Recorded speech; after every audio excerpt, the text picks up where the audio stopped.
Imagine the scene. You are standing face to face with someone who wants to destroy you. Not tomorrow, not later, now. There is no backup coming. No exit behind you. No miracle waiting in the shadows. No cavalry charging over the hill. In this moment, everything collapses into a single, razor-sharp truth. Your body knows it before your mind does.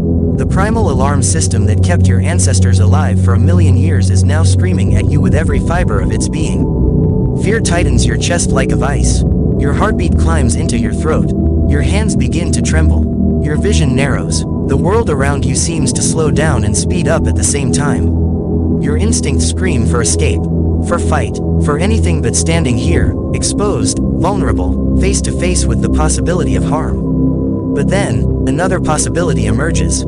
A possibility so radical, so counterintuitive, that it seems almost impossible. The possibility of being calm, unshaken, untouched by the noise of danger, as still as a mountain under a violent storm, as unmoved as the ocean floor while waves crash violently above. This is not the calm of denial. This is not the calm of ignorance. This is the calm of a mind that has seen the storm coming, understood its nature, and decided with absolute clarity that it will not be broken by it. The Stoics believed something extraordinary. They believed that a person who controls their inner world cannot be conquered by the outer one. This was not wishful thinking. This was not naive optimism. This was a hard-won truth forged in the fires of real suffering, real persecution, real danger. Let me tell you about these men. Marcus Aurelius ruled an empire in chaos. Plague was sweeping through Rome. Barbarian tribes were pressing at the borders. Political enemies circled like sharks. His own generals were plotting against him. He lost children to disease. He buried his wife. He watched his empire crumble piece by piece. And yet, in the quiet hours of the night, by the flickering light of a single candle, he wrote words that would echo through 2,000 years. He wrote about keeping a mind clear and ready, about not being disturbed by things outside your control, about finding stillness in the center of the storm. Seneca lived under one of the most violent emperors in history, Nero. He was forced to watch his friends be executed. He was sent into exile twice. He lived every single day knowing that a single word from the emperor could mean his death. And yet, this man wrote that no insult or threat could disturb a person who commanded their own thoughts. He taught that the only true freedom is freedom from your own reactions. That you can be a slave in body but a king in mind. Epictetus was born a slave. His body was property. His life was not his own. He was beaten. He was humiliated. He was crippled. Legend says his master broke his leg. And yet, this man stood before his students and reminded them that a free mind cannot be intimidated. He taught that your body can be chained but your will cannot. That your circumstances can be controlled by others but your response belongs only to you. Their teachings are not abstract philosophy. They are not for scholars in ivory towers. They are practical tools for pressure, for intimidation, for psychological warfare. They show you how to remain composed when everything around you is built to break you. And if you learn these principles deeply, truly deeply, not just intellectually but viscerally, you will walk into any confrontation, emotional, verbal, physical, with the quiet confidence of someone who cannot be rattled. Because you will know something that most people never learn. You will know that the real battle was never with your opponent, it was always with yourself. And you have already won. The Stoics taught that ego is the first enemy, not the opponent in front of you, not the threat you can see, the invisible enemy that lives inside you, the part of you that takes things personally, that feels attacked, that needs to defend itself. The moment you take things personally, you become reactive. And when you become reactive, you become blind. Think about it. When someone insults you, what actually happens? They make a sound with their mouth. They create vibrations in the air. Those vibrations hit your eardrums. Your brain translates them into words. And then, and this is the crucial part, you decide what those words mean. Marcus Aurelius reminded himself of this constantly. He wrote, "Insults mean nothing unless you assign meaning to them." Think about the power of that statement. Someone calls you a fool. Their words have no power of their own. They only have the power you give them. If you don't accept the label, if you don't internalize the insult, what is it? Nothing, just noise. When you detach from your ego, the attack loses its sharpness. It's like a sword that swings at you but somehow passes through without cutting. You are no longer a target because you are no longer there, not the part of you that can be wounded. In confrontation, detachment is power. Instead of reacting, you observe. Instead of defending, you analyze. Instead of protecting your self-image, you understand the situation. The person who remains emotionally neutral always holds the advantage. Always. Think about it from a purely practical perspective. Your opponent wants to provoke you. They want you to get angry, to lose control, to make mistakes. When you remain calm, you frustrate their plans. You confuse them. You make them try harder, and try harder to provoke you. And the harder they try, the more mistakes they make. Remember, the situation is not about your worth. It is not about your identity. It is not about who you are as a person. It is about your control. He who stays calm owns the field. Think about that for a moment. Let it sink in. In any confrontation, there are two battles happening simultaneously. The external battle, the words, the actions, the visible conflict. And the internal battle, the fear, the anger, the ego. Most people lose the internal battle first. Their fear takes over, their anger controls them, their ego blinds them, and then, inevitably, they lose the external battle too. But the person who wins the internal battle, who stays calm, centered, untouchable, has already won the external battle. They just have to let it play out. The Stoics warned against rigidity. Not just physical rigidity, but mental rigidity. The refusal to adapt, the insistence that things must go a certain way. Seneca wrote that a wise person adapts to circumstances as a sailor adjusts to the wind. Let me expand on that image. Imagine you are sailing. The wind is blowing in one direction. You have a destination in mind. You want to go north. But the wind is blowing south. What do? If you are rigid, you fight the wind. You try to force the boat to go north. You strain against the elements. You exhaust yourself. You make no progress. If you are wise, you adjust your sails. You use the wind. You tack back and forth, moving in a zigzag pattern. You still reach your destination. It takes longer. It's more effort, but you get there. And here's the crucial part.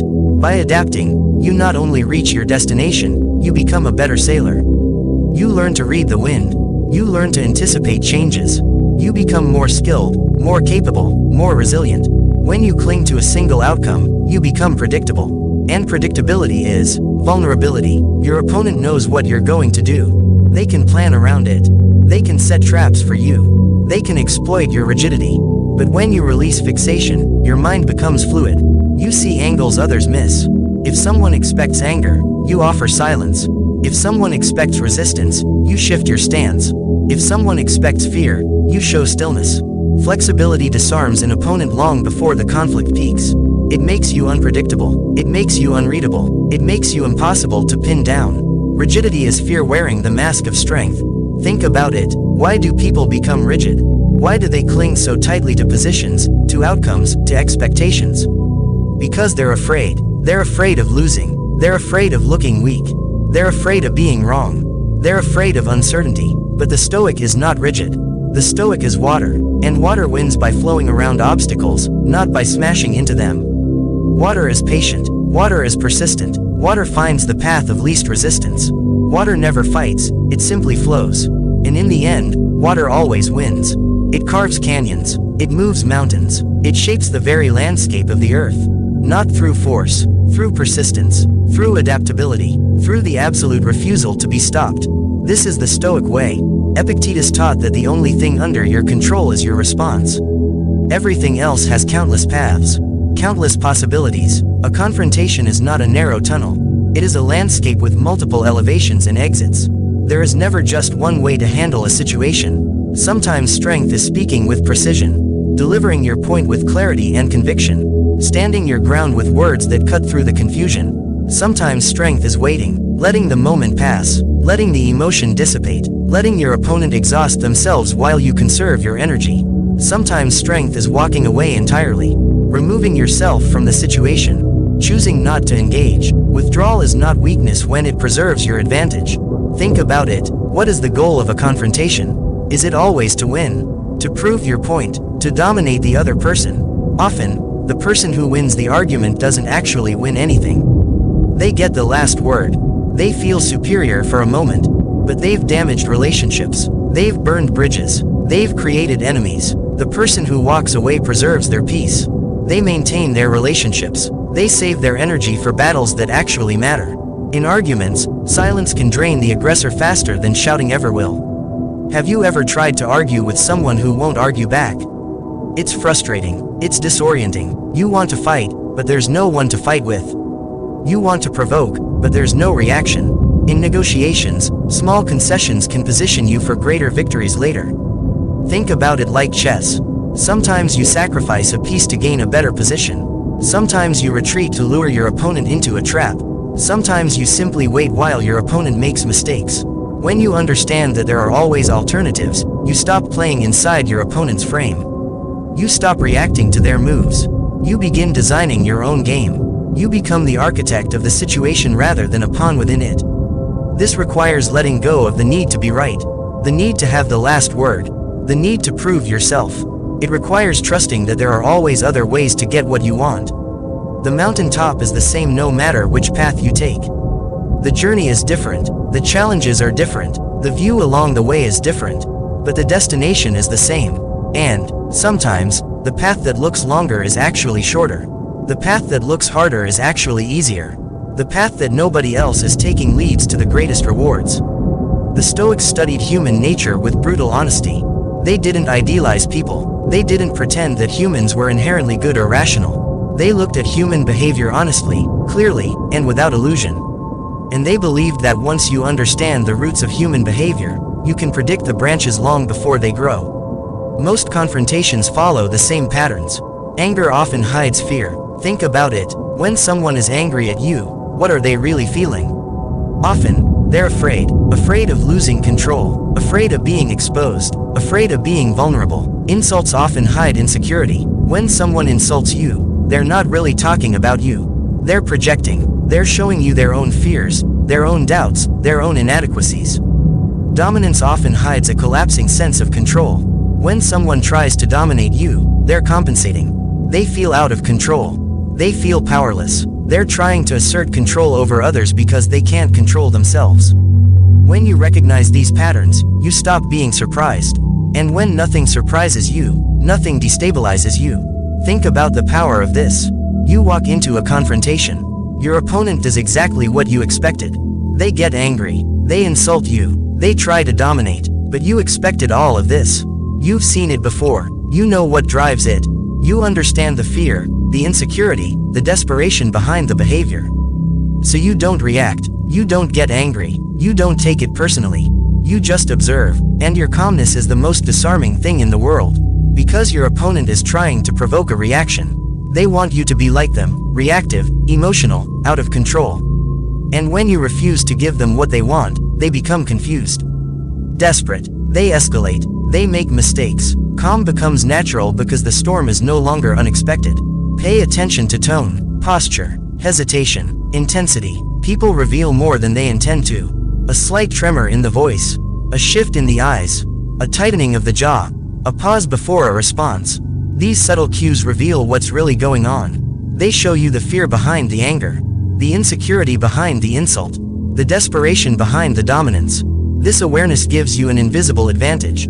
Foresight. And foresight is the birthplace of composure. When you can see what's coming, you can prepare for it. When you can anticipate the moves of your opponent, you can plan your counter moves. When you understand the patterns of human behavior, you can navigate any situation with grace and confidence.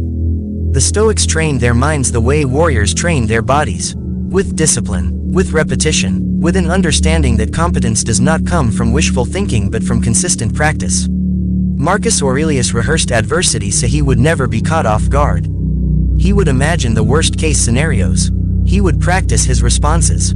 He would prepare his mind for every possible challenge. This was not pessimism. This was training. Epictetus made his students practice restraint in conversations so they could remain composed under pressure. He would provoke them. He would insult them. He would create situations designed to test their calm. And then he would critique their responses, helping them become more resilient. Calm is not luck. Calm is conditioning. Think about it. If you never train your mind to stay steady when annoyed, how will it stay steady when threatened? If you panic when inconvenienced, how will you stay rational in real conflict? Every confrontation, mild or severe, is training for the next. When someone cuts you off in traffic and you respond with steadiness, you sharpen your discipline. When someone is rude to you in a store and you choose to breathe instead of react, you reinforce your command. When your partner criticizes you and you listen without defensiveness, you strengthen your self-control. And then, when the real challenge comes, when someone truly threatens you, when the stakes are truly high, when the pressure is truly intense, you are ready. You've practiced. You've conditioned yourself. You've built the mental muscle. Self-control is a weapon that removes the need for all others. When you control yourself, you don't need to control others. When you remain calm, you don't need to fight. When you stay centered, you don't need to dominate. Master yourself, and the confrontation is already over. This is the ultimate truth of Stoic practice. The battle is always won before it begins.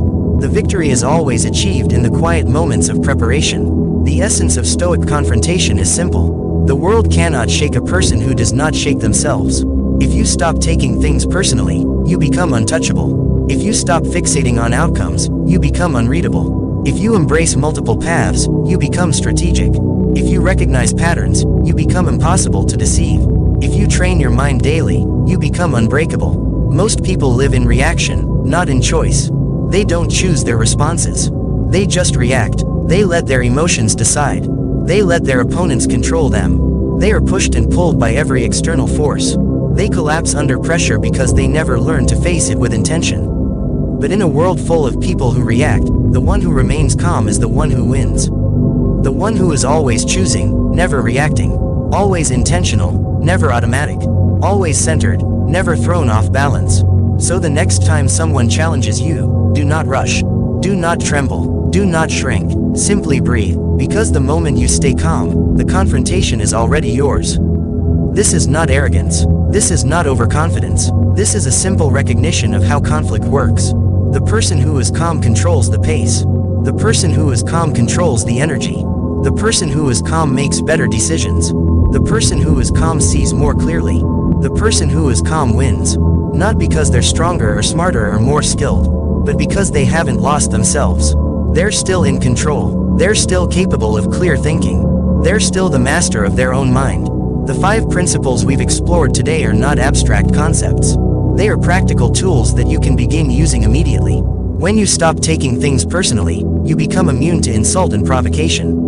When you release fixation on outcomes, you become unpredictable and impossible to trap. When you see multiple paths, you become strategic and creative. When you recognize patterns, you gain foresight and composure. When you practice self-control consistently, you become unbreakable. These principles work together. They reinforce each other. They create a complete system for remaining calm in any situation. When you detach from your ego, you can see clearly. When you see clearly, you can recognize patterns. When you recognize patterns, you can anticipate what's coming.